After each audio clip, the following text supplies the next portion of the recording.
আসসালামু আলাইকুম। স্বপ্ন পূরণের জন্য আছেন জব অ্যাসিস্টের সাথে থাকবেন স্বপ্ন পূরণ হওয়ার আগ পর্যন্ত ইনশাআল্লাহ। জব অ্যাসিস্টের এখনকার আয়োজনে আমরা দেখব বাংলাদেশের নদ নদী থেকে বিভিন্ন পরীক্ষায় আসা গুরুত্বপূর্ণ 50টি প্রশ্ন, যা 19তম শিক্ষক নিবন্ধন, খাদ্য অধিদপ্তর সহ সমসাময়িক সকল চাকরি পরীক্ষার জন্য খুবই গুরুত্বপূর্ণ। তিস্তা, মহানন্দা ও জাদুকাটা নদীগুলো হলো আন্তঃসীমান্ত নদী, অর্থাৎ তিস্তা, মহানন্দা ও জাদুকাটা এই তিনটি নদী হলো আন্তঃসীমান্ত নদী। তিস্তা নদীর উৎপত্তি স্থল কোথায়? তিস্তা নদীর উৎপত্তি স্থল হলো সিকিম।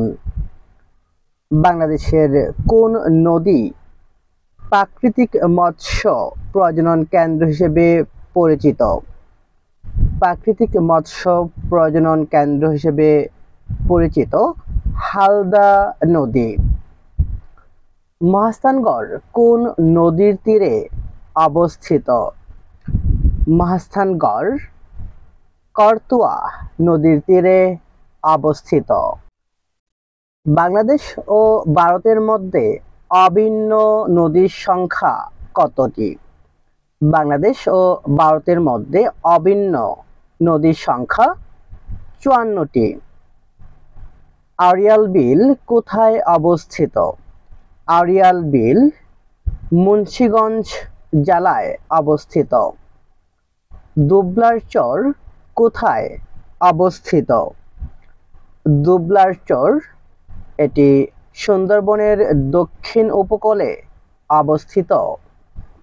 বাংলাদেশের প্রশস্ততম নদী কোনটি? বাংলাদেশের প্রশস্ততম নদী হলো মেঘনা। কোন নদীটি বাংলাদেশ হতে ভারতে গিয়ে পুনরায় বাংলাদেশে প্রবেশ করেছে? আত্রাই নদীটি বাংলাদেশ হতে ভারতে গিয়ে পুনরায় আবার বাংলাদেশে প্রবেশ করেছে। উৎপত্তিস্থলে মেঘনার নাম কি? উৎপত্তিস্থলে মেঘনা নদীর নাম বরাক। দানসিঁড়ি কোন জেলায় অবস্থিত? দানসিঁড়ি নদীটি ঝালকাঠি জেলায় অবস্থিত। যে নদীর পূর্ব নাম দুলাই।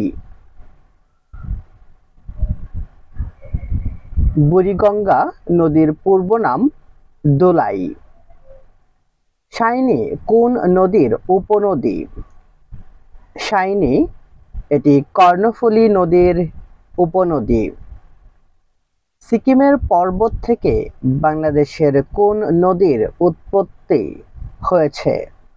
সিকিমের পর্বত থেকে বাংলাদেশের করতোয়া নদীর উৎপত্তি হয়েছে। মাওয়া ফেরিঘাট কোন জেলায় অবস্থিত? মাওয়া ফেরিঘাট এটি মুন্সিগঞ্জ জেলায় অবস্থিত। গোয়ালপাড়া বিদ্যুৎ কেন্দ্র কোন নদীর তীরে অবস্থিত?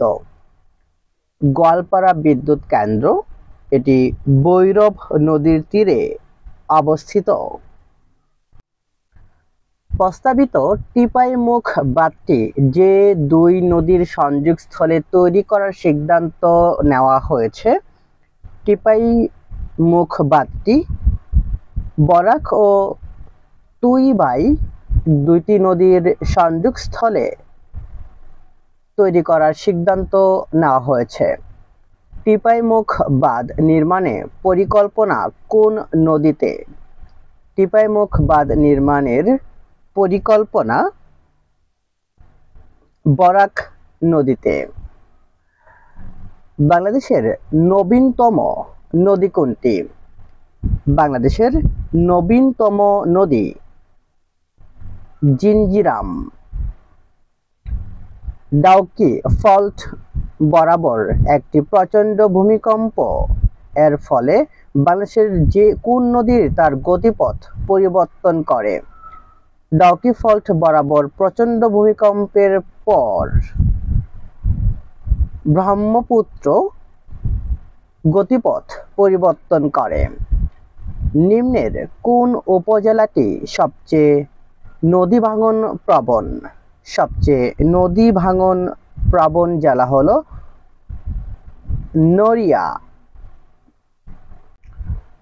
কোনটি যমুনার উপনদী? যমুনার উপনদী তিস্তা। বাংলাদেশের নদী গবেষণা ইনস্টিটিউট বা কেন্দ্র কোথায় অবস্থিত? বাংলাদেশের নদী গবেষণা ইনস্টিটিউট এটি ফরিদপুরে অবস্থিত।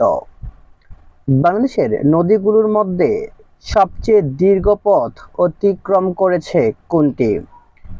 বাংলাদেশের নদীগুলোর মধ্যে সবচেয়ে বেশি দীর্ঘ পথ অতিক্রম করেছে ব্রহ্মপুত্র। যমুনা নদী কোথায় পতিত হয়েছে? যমুনা নদী পদ্মা নদীতে পতিত হয়েছে। বাংলাদেশের বৃহত্তম বা দীর্ঘতম নদী কোনটি? বাংলাদেশের বৃহত্তম বা দীর্ঘতম নদী হলো মেঘনা। কিসের স্রোতে নদী খাত গভীর হয়?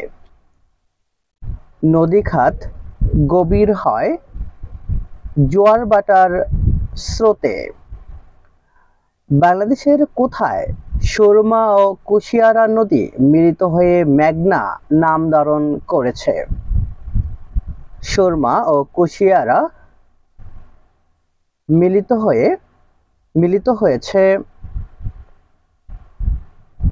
আজমিরীগঞ্জ। বাঙালি ও যমুনা নদীর সংযোগস্থল কোথায়? বাঙালি ও যমুনা নদীর সংযোগস্থল বগুড়ায়। পদ্মা ও যমুনা কোথায় মিলিত হয়েছে? পদ্মা ও যমুনা মিলিত হয়েছে গোয়ালন্দ।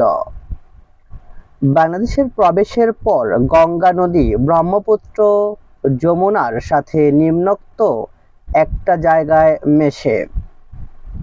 গঙ্গা নদী ব্রহ্মপুত্র যমুনার সাথে মিলিত হয়েছে গোয়ালন্দ। পূর্ণভরবা নাগর ও ট্যাঙ্গন কোন নদীর উপনদী? এগুলো হলো মহানন্দা নদীর উপনদী।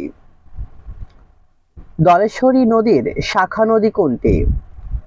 ধলেশ্বরী নদীর শাখা নদী হলো বুড়িগঙ্গা। ব্রহ্মপুত্র নদ হিমালয়ের কোন শৃঙ্গ হতে উৎপন্ন হয়েছে? ব্রহ্মপুত্র নদ হিমালয়ের কৈলাস শৃঙ্গ থেকে উৎপন্ন হয়েছে। সিলেট কোন নদীর তীরে অবস্থিত? সিলেট সুরমা নদীর তীরে অবস্থিত। বাংলাদেশের বৃহত্তম সেচ প্রকল্প কোনটি? বাংলাদেশের বৃহত্তম সেচ প্রকল্প তিস্তা সেচ প্রকল্প। বাংলাদেশের জলসীমায় উৎপত্তি ও সমাপ্তি কোন নদীটি? বাংলাদেশের জলসীমায় উৎপত্তি ও সমাপ্তি হয়েছে হালদা নদীর। নদীর তীরবর্তী শহর বন্দর নিম্নোক্ত কোনটি সঠিক? নদীর তীরবর্তী শহর বন্দর এখানে হলো সারদা। শহরটি পদ্মা নদীর তীরে অবস্থিত। নদীর তীরবর্তী শহর বা স্থান নিম্নোক্ত কোন জোড়াটি সঠিক নয়? এখানে সঠিক নয় হলো মাদারীপুর যমুনা, এটি সঠিক নয়। বাকি তিনটি কুষ্টিয়া গড়াই নদীর তীরে, দিনাজপুর পূর্ণভরবা নদীর তীরে, মহাস্থানগড় করতোয়া নদীর তীরে অবস্থিত। এশিয়ার সর্ববৃহৎ প্রাকৃতিক মৎস্য প্রজনন কেন্দ্র কোনটি? এশিয়ার সর্ববৃহৎ প্রাকৃতিক মৎস্য প্রজনন কেন্দ্র হলো হালদা নদী। কোনটি নদ এখানে নদ হলো ব্রহ্মপুত্র, এটি হলো নদ। মিয়ানমার হতে কটি নদী বাংলাদেশে প্রবেশ করেছে? মিয়ানমার হতে বাংলাদেশে প্রবেশ করেছে 3টি নদী। বাংলাদেশের সবচেয়ে খরস্রোতা নদী কোনটি? বাংলাদেশের সবচেয়ে খরস্রোতা নদী হলো কর্ণফুলী। ব্রহ্মপুত্র নদী কোন জেলার ভেতর দিয়ে বাংলাদেশে প্রবেশ করেছে? ব্রহ্মপুত্র নদী বাংলাদেশে প্রবেশ করেছে কুড়িগ্রাম এর ভেতর দিয়ে। গঙ্গা নদী বাংলাদেশে প্রবেশ করে কোন নামে পরিচিত হয়েছে? গঙ্গা নদী বাংলাদেশে প্রবেশ করে পদ্মা নামে পরিচিত হয়েছে। কোন নদীর অপর নাম কীর্তিনাশা? কীর্তিনাশা হলো পদ্মা নদীর অপর নাম। চরফ্যাশন কোন জেলায়? চরফ্যাশন ভোলা জেলায় অবস্থিত। নির্মলচর কোথায় অবস্থিত? নির্মলচর এটি রাজশাহী জেলায় অবস্থিত। দুলবারচর কোথায় অবস্থিত? দুলবারচর এটি সুন্দরবনের দক্ষিণ উপকূলে অবস্থিত। এই ছিল আমাদের বাংলাদেশের নদ নদী থেকে বিভিন্ন প্রতিযোগিতামূলক চাকরি পরীক্ষা এবং বিশ্ববিদ্যালয় ভর্তি পরীক্ষা আসা প্রশ্নগুলো, যা আমাদের সরকারি সকল চাকরি পরীক্ষার জন্য খুবই গুরুত্বপূর্ণ। আশা করছি এখান থেকেই আপনারা 19তম শিক্ষক নিবন্ধন, খাদ্য অধিদপ্তর সহ সকল চাকরি পরীক্ষায়, এমনকি 47তম BCS সহ সকল পরীক্ষায় কমন